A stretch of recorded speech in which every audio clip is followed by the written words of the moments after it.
Chhota Udepur one વિભાગ દ્વારા તારીખ 2 થી 8 ઓક્ટોબર 2024 સુધી ઉજવાતા વન સપ્તાહ ઉજવણી જિલ્લા કલેક્ટર શ્રી અનિલ ધામેલિયાની ઉપસ્થિતિમાં કેવડી ખાતે સમાપન કાર્યક્રમ યોજાયો।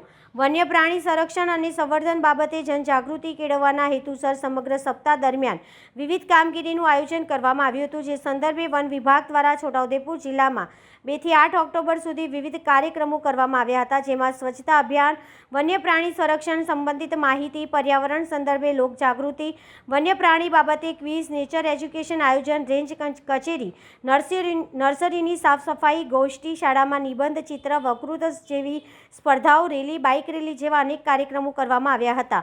આ સમાપન સમારંભમાં વાઇલ્ડ લાઇફ રેસ્ક્યુના હેમંત વઢવાણાએ સાપ અંગે માહિતી આપી હતી। ઝેરી અને બિનઝેરી સાપ વિશે વન વિભાગના અધિકારીઓને અને કર્મચારીઓને માહિતગાર કર્યા હતા।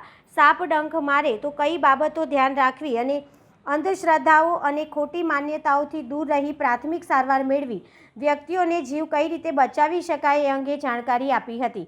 આ કાર્યક્રમમાં જિલ્લા વિકાસ અધિકારી શ્રી સચિન કુમાર, વન વિભાગના નાયબ વન સંરક્ષક શ્રી વી.એન. દેસાઈ, સહાયક માહિતી નિયામક Shri Margi Rajput, RFO Shri Niranjanbhai Rathwa, wildlife rescue Hemant Vadhvana, વન વિભાગના અધિકારીઓ, કર્મચારીઓ ઉપસ્થિત રહ્યા હતા।